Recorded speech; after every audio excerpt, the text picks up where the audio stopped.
여러분 안녕하세요. 제주도지사 오영훈입니다. 반갑습니다.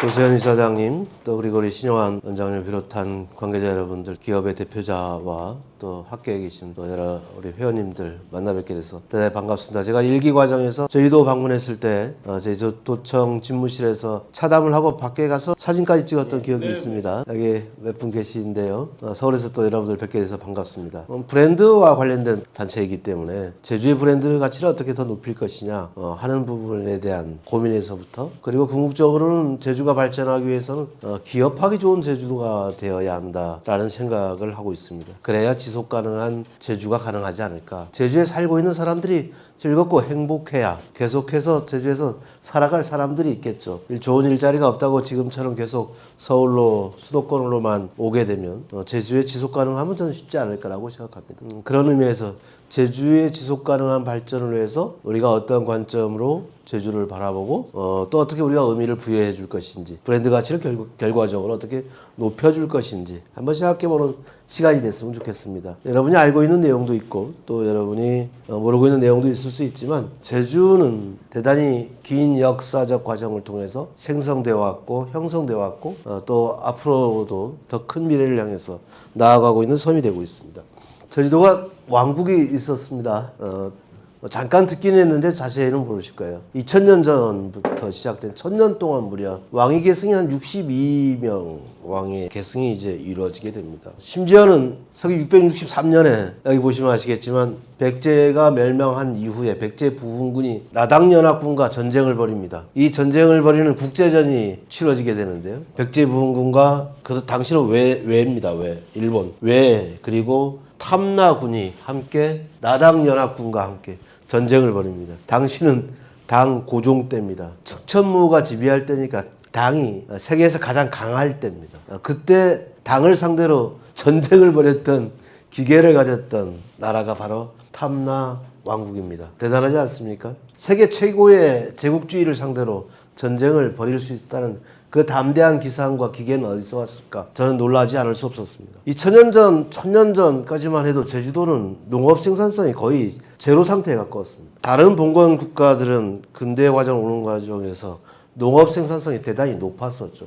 그런데 제주도는 논이 없습니다. 일부 지역에 아주 미세하게 있습니다. 환경 지역하고 있는데요. 대부분이 밭이죠. 밭도 많지 않았죠. 2000년 전에 무슨 얼마나 인구가 살아서 밭이 있겠습니까? 밭이 많지도 않았어요. 거의 수렵 생활 중심의 생활을 했을 거라고 봅니다. 그럼 도대체 뭘 가지고 부를 창출해서 군대를 만들고 조공 외교를 했다고 삼국 사기하고 당 서기, 일본 서기에 다 나오지 않습니까? 고구려 백제 신라 당나라 왜, 그 다음에 동남아시아 국가까지 교류를 했다고, 조공 외교를 했다고 나온단 말입니다. 그럼 뭘 가지고 조공 외교를 했을까요? 그것은 탐나가 갖고 있는 지리적 위치를 제대로 활용했던 것입니다. 해상 중개 무역을 통해서 부를 축적했고 그에 기반해서 주변의 동아시아의, 동부아시아의 주변 국가의 정치 지형을 읽어내면서 교류했던 것이죠. 그런 과정에서 만들어졌던 것은 조선술이었습니다. 배를 제대로 건조할 수 있는 능력이 있어야 외국과 교류를 할 거 아닙니까? 제가 최근에 산둥반도를 갔다 오고 칭다오를 갔다 왔습니다. 그 663년에 전쟁에 패했습니다. 전쟁에 패했을 때 당 고종이 그 전쟁에 참가했던 각국의 사신과 대표자들을 산둥반도로 부릅니다. 거기가 태산, 산둥반도에 있는 태산입니다. 태산에서 봉선제라는 의식이 행해지는데요. 태평성대를 기리는 그런 의식이 행해졌다고 합니다. 그때까지 배 타고 간 겁니다. 그 얘기는 이미 교류가 이루어졌다는 얘기가 되는 것이죠. 그럼 그 당시 663년에 기록에서 확인되고 있다는 그 전부터 이미 교류가 이루어졌다는 겁니다. 이미 한나라 때 오수전이 제주시 산지항 발굴 과정에서 발견이 됩니다. 이미 그 이전부터 중국의 배가 제주에 왔고 제주의 배가 중국으로 가고 한반도로 가고 일본으로 가고 동남아로 갔다는 이야기를 우리가 입증할 수 있는 겁니다. 이 선박 제조술과 두 번째는 항해술입니다. 별을 보고 항해를 할 수 있는 항해술을 가장 먼저 제대로 익혔다고 얘기를 합니다. 여러분, 저희도는 별의 도시라고 합니다. 삼성열은 북두 칠성이 되고 그 북두칠성을 기본으로 해서 북두칠성 별자리에 칠성단이라는 일종의 단을 만듭니다. 그러면 그 칠성단을 중심으로 의식을 행했다는 얘기가 있습니다. 그래서 여러분 동문우탈의 인근, 관덕정 인근에 가시면 칠성로라는 거리를 만날 수가 있습니다. 지금도 칠성은 존재하고 있고 제주도에서는 대단히 중요한 의식으로 행해지게 됩니다. 이렇듯 조선술과 항해술이 있었기 때문에 해상 중개무역을 할 수 있었고 부를 축적할 수 있었을 것입니다. 임진왜란 때 명랑대첩을 승리를 이끈 이수신 장군이 있었는데 도올 김용욱 선생이 쓴 책에 보면 이런 얘기가 나옵니다. 그 당시 누가 훌륭한 항해술을 가지고 있었을까? 그리고 거북선은 어떻게 만들어졌을까? 도올 김용욱은 제주인들의 지혜에서 나왔다라고 얘기를 합니다. 거북선은 판옥선, 기본적으로 바닥이 평평한 판옥선의 기본입니다. 제주의 덕판배라는 판옥선의 구조와 흡사한 선박의 모습을 갖추고 있습니다. 물론 그 위의 모습은 다른 모습이죠. 기본적인 배의 구조는 파도에 강한, 보통 일반적인 배는 이게 삼각형으로 되어 있지 않습니까? 그런데 평평한 제주도의 그런 배였습니다. 그리고 이 이야기는 어떻게 또 입증이 되냐면 조선이 되면서 고려시대까지 탐나의 명맥을 이어오다가 조선에는 직접 지배 체제로 완전히 바뀌게 됩니다. 그런데 여러분도 아시다시피 진상 떤다는 얘기가 있습니다. 진상품을 마련하기 위해서 진상품을 요구하는 사람들을 보고 하는 욕이 진상 떨지 말라라는 얘기입니다. 저희도 말로 그런 얘기를 하는데 전복도 회사가 계속 받쳐야 되고 말도 키워서 보내야 되고 밀감도 따서 보내야 되고 이런 거죠. 밀감 꽃이 피었으면 꽃 관리가 와서 그 꽃의 개수를 센답니다. 그리고 수확할 때는 그 꽃의 개수에 맞게끔 수확이 됐는지 안 됐는지를 확인해야 되는 겁니다. 보통 4분의 3 이상이 떨어져 나가서 열매를 맺는 것은 얼마 되지 않지 않습니까? 그렇게 진상을 떠는 거죠. 그러다 보니까 어떻게 됩니까? 도망가게 됩니다. 자꾸 도망가서 워낙에 많이 도망가기 때문에 조선은 어떤 조치를 내리냐면 제주도민은 한반도 육지로 올라오지 마라. 출육 금지령. 250년 동안 배를 만들지도 못하게 했고 배를 타고 나가지도 못하게 했고 그래서 다 숨어서 남해안으로 바다가 있는 곳으로 가게 됩니다. 그래서 저희들이 추측할 때는 아마 도올 김용욱 선생의 책에서는 이 이야기가 서술 구조가 명확하게 드러나지는 않는데 저희가 볼 때는 피해서 남해안 지역으로 갔던 이 탐라인들이 임진왜란의 과정에서도 핵심적 역할을 하지 않았나 이렇게 생각을 해봅니다. 우리가 얘기하는 탐라술력도 강귤봉진도 마찬가지입니다. 워낙에 진상 떠는 일이 많았었기 때문에 밀란이 계속 일어나게 되고 대단히 어려운 상황이 계속 발생. 그런데 출육금지령이 250년 동안 있어요. 아이러니하게도 일제강점기에서는 1923년에 제주도와 오사카 간의 여객선 직항로가 열리게 됩니다. 무려 얼마 만에 바깥 세상으로 나가게 되는 겁니다. 근데 당시는 일본이 근대화가 한창 이루어지고 공업화가 진행됐던 과정이었습니다. 오사카 지역에 많은 공장들이 세워졌죠. 노동자가 필요했습니다. 그래서 제주에 와서 섬 한 바퀴를 돌면서 다 태웁니다. 일본 갈 사람, 돈 벌 사람 다 와라. 다 태우고 가는 겁니다. 엄청나게 많이 갔죠. 5만 명 이상이 갔다고 합니다. 근데 일본의 입장에서는 전라도에서는 데려가지 않고 경기도에서 데려가지 않고 주로 그 당시는 태평양 전쟁을 준비하고 있었기 때문에 곡창지대, 쌀을 재배하고 있는 이쪽 지역에서 노동자를 데려가지 않았습니다. 밭농사 중심 지역, 산이 많은 지역, 그게 제주와 대구 경북이 되게 되는 겁니다. 그래서 오사카에는 엄청나게 많은 한국인들이 있습니다. 민단이라고 여러분 들어보셨죠? 제일교포들의 가장 큰 조직이 민단입니다. 대한민국 정부가 인정해주는 총영사가 거기 꼭 행사에 다 가야 돼요. 그러면 오사카 민단 회장 선거는 가장 치열합니다. 국회의원 선거보다 더 치열해요. 주로 어떤 사람이 됩니까? 이번에 제가 확인해 봤더니 제주 출신이 민단 회장을 하고 있어요. 대구 경북하고 이제 계속 돌아가면서 계속 경쟁하면서 합니다. 그만큼 많이 갔다는 얘기죠. 그래서 그때 그 당시에 5만 명 이상이 갔고 1900 일제강점기 기간 동안에 가서 노동자로 일하고 또 공부도 하고 근대적인 교육을 받게 되는 거죠. 그래서 수많은 사람들이 제주도의 마을의 가족에게 버는 돈을 보내게 되고 또 돌아오게 되고 이런 과정들이 제주를 새롭게 만들어 버립니다. 일종의 근대화되는 과정을 밟게 되는 거죠. 이것이 4.3을 촉발시키는 계기가 됩니다. 인민위원회 활동이, 건국준비위원회 활동이 가장 활발하게 이루어졌던 곳이 바로 제주인 것이죠. 여기는 일본에서 돈을 벌어와서 뭐까지 만들어버려요. 마을 사람들이 이렇게 돈 모아가지고 학교를 세워버립니다. 전국에 이러한 곳이 없습니다. 학교를 세워버리고 전봇대를 세워버리고 신장로를 깔아버립니다. 이거 어마어마한 일을 해버리는 거예요. 나라가 없었잖아요. 미군정 관할 시기에. 광복이 되자마자 이걸 해버리는 거예요. 그러니까 얼마나 빠른 속도로 진화했겠습니까? 그런 과정에서 미군정의 정책과 여러 가지 냉전이 형성이 되면서 제주가 아픔의 소용돌이로 빠져들게 되는 겁니다. 그래서 3만 명 이상이 희생되는 피해를 입었고 제주도민들에게는 씻을 수 없는 그런 아픔이 됐죠. 그럼에도 불구하고 제주도는 나아갔습니다. 한 단계 한 단계 더. 화해와 상생이라는 가치를 내걸고 진실을 규명하고 명예를 회복해오는 작업을 10여 년 동안 해왔던 것이죠. 그래서 지금은 법률이 제정이 돼서 국가가 지금 희생된 확인된 숫자는 지금 14,000명입니다. 14,000명 희생자 한 분에게 국가는 9천만 원씩 보상할 것을 법률에 명시하게 했습니다. 물론 제가 대표 발의를 국회의원 됐습니다만 통과가 된 것이죠. 그리고 그 당시에 영문도 모른 채 육지 형무소로 서대문 형무소로 목포 형무소로 대구 형무소로 끌려가서 수영인 생활을 했던 돌아가신 분도 계시고 살아남으신 분도 계시지만 수영인이라는 딱지, 범죄자라는 딱지는 뗄 수가 없었죠. 희생자로 인정은 되어도. 그런데 최근에 정부는 직권재심을 통해서 무죄를 판결해주고 있습니다. 70여 년 전에 상상할 수도 없던 일이 제주도민들이 끈질기게 요구하면서 이렇게 온 겁니다. 제주도민들은 어떠한 과정에서도 포기하지 않고 승리를 만들어 왔던 것이죠. 4.3의 와중에 생겼던 그 사건 중에 하나는 6.25입니다. 1950년. 우리가 1948년 4월 3일이 4.3이 일어났더니 이 4.3이 끝나지도 않은 상태에서 6.25가 발발하게 됩니다. 그런데 해병대 3, 4기는 대부분 제주도 출신들이 중심이 됩니다. 전쟁이 발발했기 때문에 나라를 지켜야 된다는 일념으로 자원 입대를 하게 됩니다. 이 자원 입대를 하는 대단히 많은 제주의 젊은이들이 인천 상륙작전의 가장 핵심적인 역할을 하게 됩니다. 서울 수복 전투 그리고 도솔산 전투에서 그 악명을 떨쳤던 귀신 잡는 해병이라는 말을 만드는 것은 제주 출신 해병대 3, 4기였습니다. 여성 해병대 126명도 있었습니다. 그 당시 선생님이었던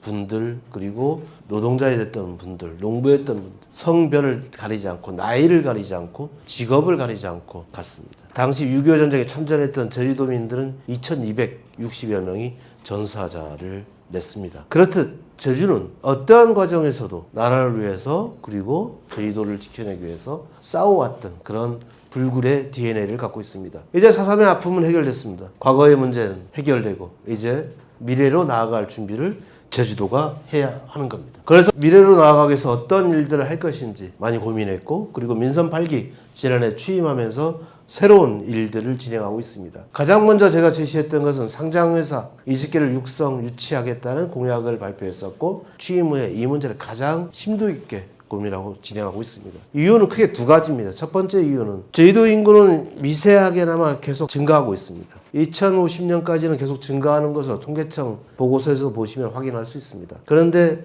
20대에서만 유출이 많습니다. 전체적으로 유입이 많지만 20대에서 유출이 계속 많다는 것은 좋은 일자리가 없다는 걸 얘기하는 것이죠. 이걸 어떻게 막을 거냐면 좋은 일자리를 많이 갖고 와야 된다. 제주도에 있는 상장회사는 페이퍼 컴퍼니를 포함해서 9개 회사입니다. 이걸 20개 이상을 어떻게 더 확대시키면서 좋은 일자리를 만들 것인가가 저한테는 가장 중요한 과제가 되는 겁니다. 그리고 두 번째는 세입 여건. 저희 도정의 삶을 제가 책임져야 되었습니까? 저희도 예산이 1년에 7조 원이 넘습니다. 7조 원이 넘지만 재정 자립도는 높지 않습니다. 법인지방소득세라고 있습니다. 본사가 내야 되는 돈이잖아요. 대부분 내시는 분들이 있었잖아요. 소재지에다가 법인 소재지에다가 내야 되잖아요. 그런데 1년에 올해 저희 제주도가 법인지방소득세로 걷어들이는 돈은 2천억에 불과합니다. 이걸 어떻게 높일 것인가가 문제죠. 가장 많이 내는 기업을 하나 소개해드리면 넥슨의 자회사 네오폴입니다. 게임 수출업체, 콘텐츠 개발업체죠. 제주에 본사 이전을 했습니다. 그래서 가장 많은 세금을 내고 있습니다. 이런 회사를 어떻게 끌고 올 것인가요? 제주도는 GRDP에서 1차 산업이 차지하는 비중이 10.8%가 됩니다. 1차 산업 비중이 많죠. 그러면 수출 1위는 뭘까요? 농산물일까요? 수산물일까요? 수출 1위는 어떤 부분일까요? 놀라지 마십시오. 반도체입니다. 제주반도체라는 상장 회사가 있습니다. 판교에 있다가 이전을 했고요. 오래전에. 그 전까지는 광어가 수출 1위였습니다.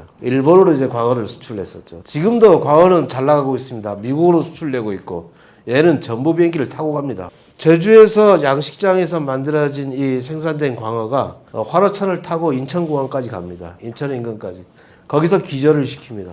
기절을 시켜서 포장을 하고 전부 비행기에 태워서 미국 샌프란시스코 가고 LA까지 가고 거기에 대해서 딱 깨우면 또 살아납니다. 그래서 그걸 화로 상태에서 마트에 보내지는 거죠. 한인들이 가장 좋아하는 거죠. 화를 먹을 수 있다는 게 그분들에게는 행복이 되는 거죠. 베트남에서 최근에도 계속 광어는 많이 수출되고 있습니다. 동남아시아에서 제주 수산물에 대한 인기도 높아지고 있습니다. 그런데 제주도 전체 수출 물량의 50% 가까이, 대략 46% 가까이를 차지하는 것은 반도체입니다. 메모리 반도체 회사인데요. 최근에 반도체 상황이 안 좋아서 최근에 수출이 30% 제주도는 계속 떨어집니다. 왜냐하면 1차 농수산물은 계속 높아지는데 이게 워낙에 큰 범위를 차지하니까 하반기 되면 좋아질 것으로 지금 다 내다보고 있습니다만 다행스럽게 생각합니다. 이런 반도체 회사들이죠. 제주도에 환경 오염을 발생시키지 않으면서 제주도에 세금도 많이 내주고 좋은 일자리도 많이 내주고 거기 제주대학교 학생들도 많이 취업을 하고 있습니다. 연봉이 그래도 5천만 원 된다고 그러대요. 제주도에 이런 좋은 기업들이 와야 된다는 거죠. 그래서 상장회사 육성 프로그램을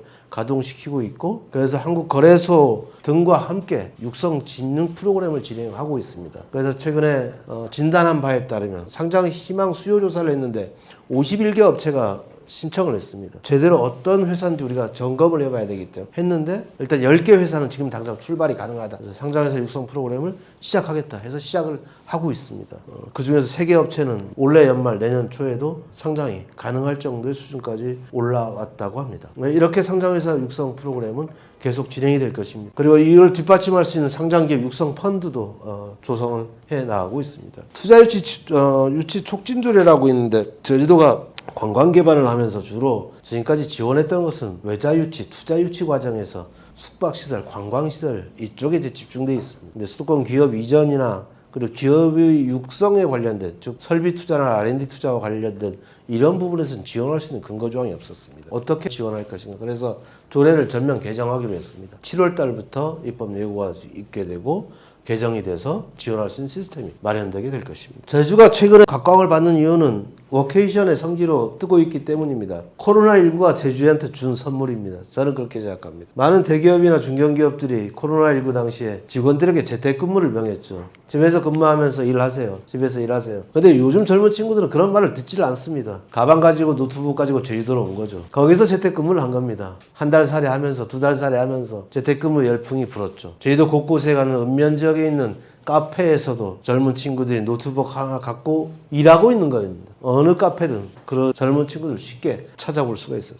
위메이드 그룹이라는 게임 회사가 있습니다. 우리나라에서 아주 굴지의 그룹이죠. 위메이드 그룹의 자회사 전기 아이파이라고 있습니다. 여기는 워케이션 프로그램을 저희와 공동으로 진행을 했어요. 거기는 2달씩 계속 20명이 돌아갑니다. 2달 동안 제주 서귀포에서 근무하면서 저녁에는 놀고 주말 거기서 보내고 프로그램 하면 다 올라오고 또 다음 팀이 내려오고 이렇게 하는 거죠. 2달씩 계속 돌리는 겁니다. 제주에서 한라산을 바라보면서 바다, 태평양을 바라보면서 일하고 있는 거죠. 창의적인 생각이 본물 터지듯 터지는 겁니다. 이게 워케이션의 성지 제주가 되어가고 있습니다. 최근에 판교에서 워케이션 설명회를 했는데 50개 기업이 신청했습니다. 아마 9월 달에 팸투어 하는데 한 3, 40명이 대거 내려올 것 같습니다. 저희들이 워케이션 센터를 공공 차원에서도 준비하고 있고 또 민간 부분에서도 워케이션 사업을 하는 사람들이 생겨나고 있습니다. 이 워케이션 열풍을 이미 안 거죠. 그래서 많은 기업들이 관심을 갖고 있다는 점 말씀드립니다. 아까 저는 탐나 해상왕국이라는 얘기를 했는데 저는 계속 미래로 좀 나아가고 싶습니다. 대한민국 변방의 끝 제주라는 얘기를 저는 가장 싫어합니다. 왜 꼭 그렇게 봐야 되는지, 제가 볼 때는 변방이 아니라 대한민국이 태평양으로 나가는, 세계로 나가는 제 선두주자에 있는데 왜 자꾸 변방이라고 하지? 생각을 바꾸면 되는 거 아니겠습니까? 그래서 저부터 생각을 바꾼다. 그래서 서울 사람들이 세계로 안 뻗어나가니까 저라도 먼저 뻗어나가야 되겠다. 그래서 내일 싱가포르로 떠납니다. 3일 드디어 제주특별자치도 해외사무소 첫 번째 일로 싱가포르에 제주사무소를 개소해버립니다. 우선은 사급 서기관과 주무관 등을 포함해서 10여 명의 인력을 갑니다. 아시안 플러스 알파 정책입니다. 아시안 국가 10개 국가, 그 다음에 플러스, 그것은 일본, 중국, 그 다음에 아랍까지 확대하는 정책을 펼치고자 합니다. 의외로 아시안 쪽과 아랍 쪽이 제주에 대한 관심이 많아지고 있습니다. 이미 직항노선이 몇 개 생기고 있습니까? 이미 태국의 방콕, 홍콩, 대만, 싱가포르, 오사카, 그 다음에 이제 베트남, 호치민 준비되고 있습니다. 자카르타, 인도네시아 쿠알룸푸르, 또 확대될 것 같습니다. 계속 논의를 진행 중입니다. 외국인 관광객의 숫자가 계속 늘어나고 있고 저주산 농수산물을 비롯한 반도체의 수출도 계속 증가하고 있는 양상입니다. 오늘은 재미있는 기사가 하나 나왔는데 이따 검색해 보시면 나올 겁니다. 두바이에 아랍에미레이트 두바이에 저주산 돼지고기 수출 이슬람 국가인데 예? 이슬람 국가인데 저희도 돼지고기 수출 저희도 양돈 농협이 돼지고기를 수출하는 시대를 열었습니다. 뭐 안 되는 게 없다는 거예요. 그래서 아랍에서도 제주에 관심을 보이고 있을 정도. 이때 아시안 플러스 알파 정책으로 계속 해나갈 생각입니다. 제가 3월달에 중국 하이난성과 산둥성을 방문했는데 제주에서 직접 나가는 국제 무역항이 없습니다. 그래서 제주항과 칭따오항을 연결하는 전기 여객선 내지는 화물선을 연결시키는 양해각 합의 MOU를 체결하고 왔습니다. 한중 해운회담에 의해서 결정해야 되는 상황이기 때문에 우리 정부가 풀어줘야 되는데 아직은 움직이지 않고 있습니다. 요즘 한중 분위기가 워낙에 좀 안 좋기 때문에 빨리 좀 복원됐으면 하는 마음을 갖고 있습니다. 동영상 한번 시청하시겠습니다.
박수 한번 보내주시죠.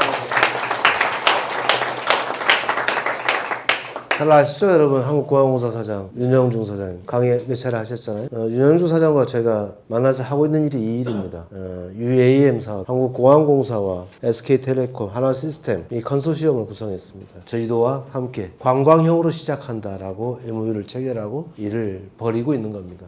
이 영상은 돈이 꽤 들었습니다. 절대적으로 한국공항공사가 많이 내줬고요. 저희도가 조금 냈습니다. 조회수가 12만 회입니다. 유튜브에서 제주 UAM 검색하시면 나올 겁니다. 좋아요 한번 눌러주시면 큰 힘이 되겠습니다.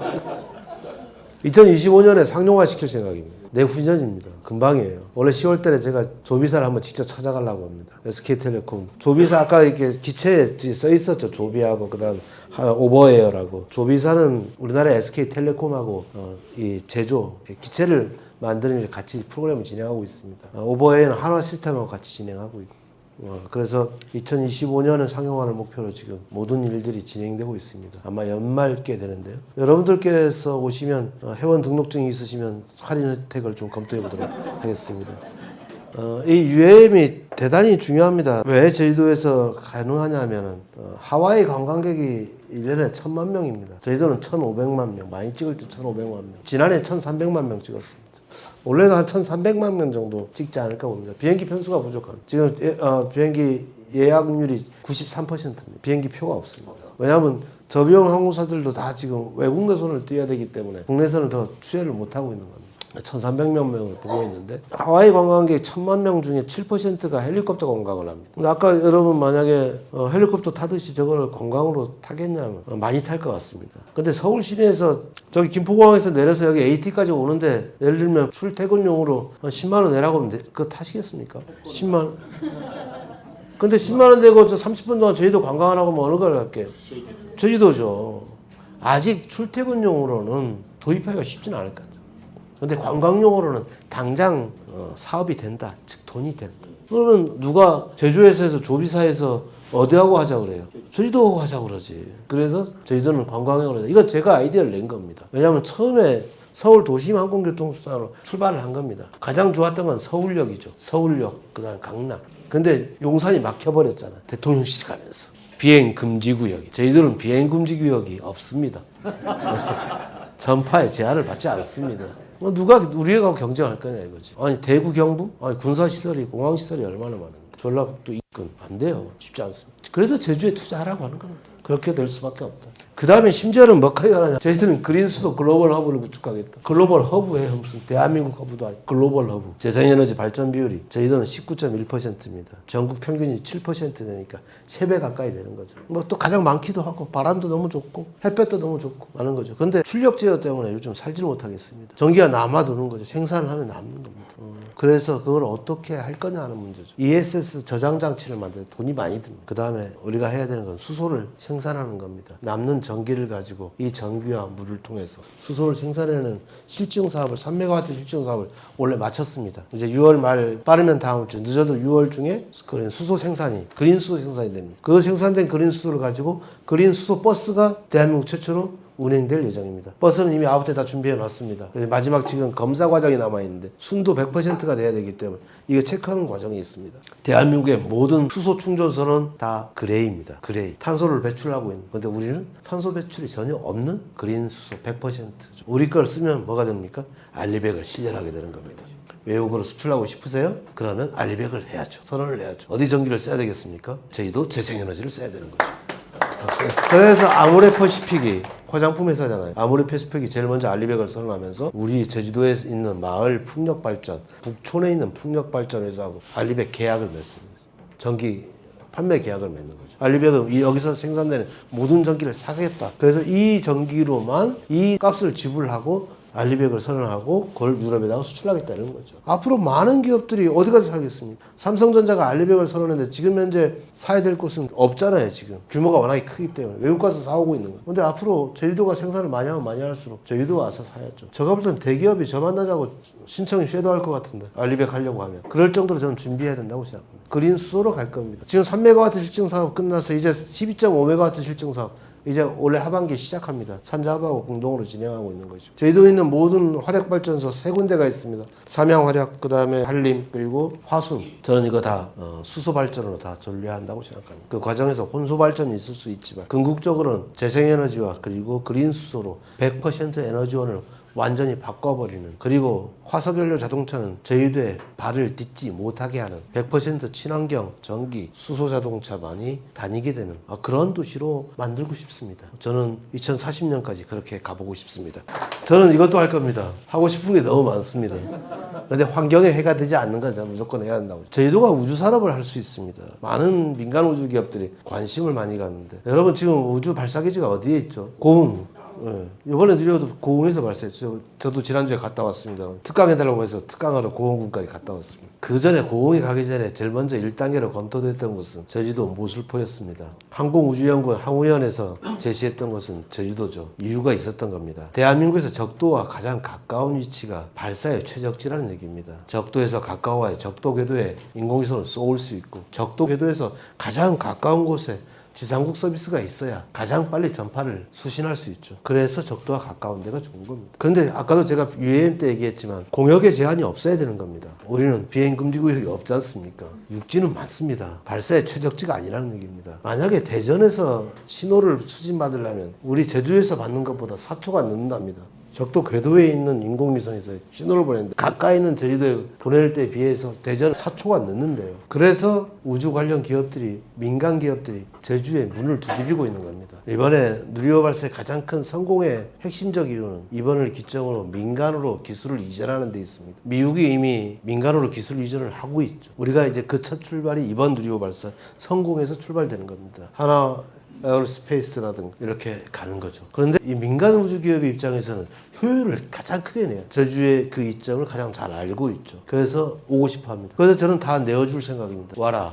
그리고 민간 우주기업이 소형 발사체를 발사할 때도 많은 관광객들이 아이들 손잡고 꿈을 꿀 수 있고 꿈의 크기를 키울 수 있도록 기회를 만들어줘야죠. 페리지 에어로스페이스라는 민간 우주기업이 있습니다. 스타트업 업체죠. 올해 말 상장을 목표로 두고 있습니다. 2021년도 제주도에서 한번 발사를 했습니다. 올해 11월에 다시 발사할 예정입니다. 소형 발사체를 운영하는 것이죠. 지상국 서비스를 운영하는 컨택이라는 회사가 있는데 지금은 용암해수단지 옥상에 지상국 서비스 안테나가 하나 있습니다.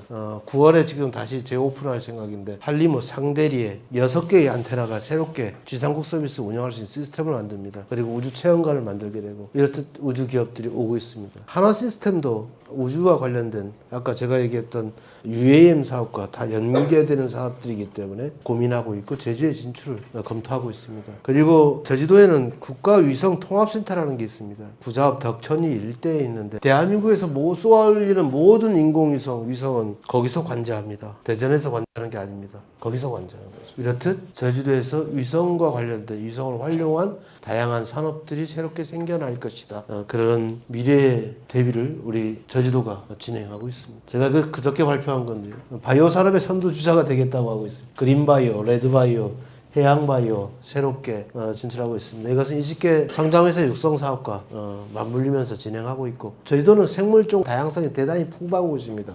한라산에 높이가 있기 때문에 이 높이가 온도의 차이를 기후의 차이를 만들어주기 때문에 그만큼 다양한 식생이 잘 있을 수밖에 없는 조건이죠. 그리고 바다가 있고 산이 있고 들이 있기 때문에 거기서 나는 여러 가지 재료를 가지고 바이오의 자원으로 키워나가는 그런 전략들을 세워나가고 있습니다. 최근에는 저는 레드바이오 쪽에 지금까지 한 번도 추진을 안 했던 건데 제가 집중적으로 추진하고 싶은 분야가 바로 레드바이오, 의약품과 관련된 제조, 새로운 시장을 좀 접근해야 한다는 생각을 갖고 있습니다. 해양바이오도 저희들이 상당히 관심을 가질 수밖에 없는 분야입니다. 앞으로 이런 분야와 관련돼서 더 다양하게 이야기할 수 있는 시간 만들어 보도록 하겠습니다. 제가 지난해 선언했던 게 2040 플라스틱 제로섬 제주를 만들겠다라고 했습니다. 플라스틱을 재활용을 할 수 있도록 하고 그리고 버려지는 플라스틱을 다시 자원으로 이용하는 기반 순환경제를 만들겠다는 것입니다. 최근에 제주도의 모든 단체들이 관변 단체를 포함해서 모든 단체들이 이 운동에 다 같이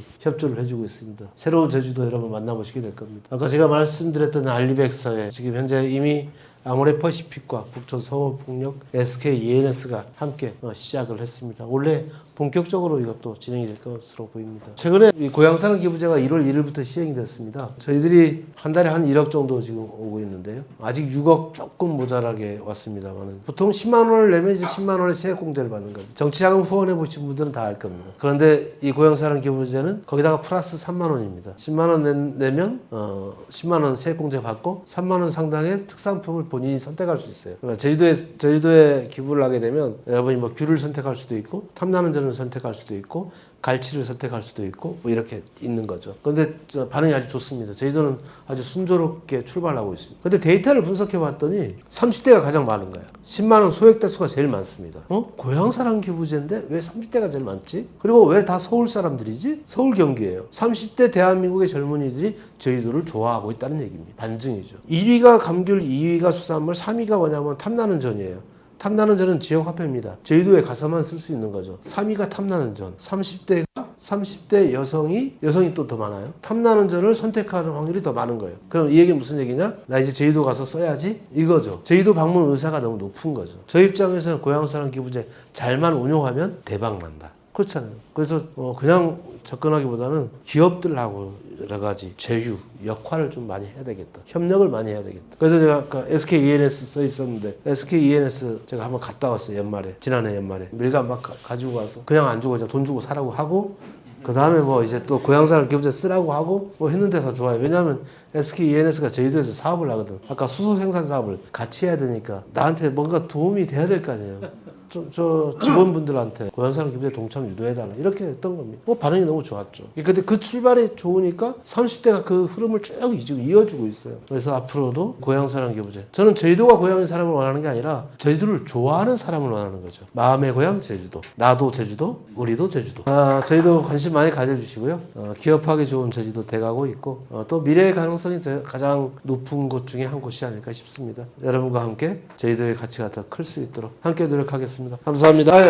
질문 좀 받아야 되지 않을까요? 제가 취임하고 나서 이게 쭉 전반의 제 상황을 지금 체크를 해보고 있는데 첫 번째로 봤던 게 항만시설입니다. 항만시설이 지금 워낙에 상황이 좋지 않습니다. 여유 항만시설 자체가 없는 거고 그리고 지금 제주항이 이제 가장 큰 항만시설인데 워낙에 좁아서 제가 특단의 대책을 내놨는데 크루즈선 선석이 이제 있는데 10만 톤 이하는 제주항으로 올 수 있도록 한다. 근데 10만 톤 이상은 안 된다. 저반 불가 방침을 제가 내리고 10만 ton 이상은 다 강정항으로 보내고 있습니다. 해운기지가 있는 그 강정. 거기 10만 ton 이상이 들어가도 아무 문제가 없죠. 그래서 원래 한 28척이 다 강정항으로 들어갑니다. 그래서 그 빈 여유 공간에 지금 여객선과 화물선을 지금 대고 있을 정도입니다. 그리고 왜 이게 항만시설이 갑자기 부족해졌냐 보니까 배들의 크기가 계속 커졌습니다. 근해에서 연안으로 나가야 되지 않습니까? 연안에서 근해로 나가야 되는 배의 크기가 커진 거죠. 예전에는 서귀포 천지연 폭포 입구에 서귀포항이 그냥 보기가 그림 같았습니다. 배가 작을 때는. 지금은 배가 커서 꽉 차니까 이게 시선을 어떻게 둬야 될지 몰라요. 그 편안한 마음이 안 나오더라고요. 서귀포항도 이미 다 꽉 찰 때는 꽉 찬 거죠. 그래서 지금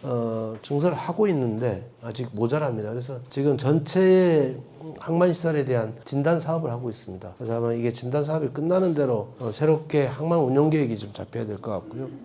특히 외국의 요트 관련 투자자들이나 사업가들이 많이 오고 있습니다. 저도 한 벌써 3번 정도 만났고요. 저도 의지가 있고요. 왜냐하면 이 고급 레저 스포츠와 관련돼서 요트의 시대가 올 수밖에 없다는 것은 뭐 누구든지 예측할 수밖에 없는 것이고 저는 제주도가 큰 역할을 할 수 있다 생각합니다. 그리고 지금 요트는 도두항에 그다음에 김영항 그다음에 중문 포구에 일부 이제 접안할 수 있는 시설을 갖고 있지만 아주 소규모 시설들입니다. 그래서 그걸 어떻게 키울 것인지 한번 고민해보고 있고 다음에 좀 좋은 아이디어 있으면 함께 논의하도록 하겠습니다. 감사합니다. 예. 먼저 하시고 그다음 하시죠. 네.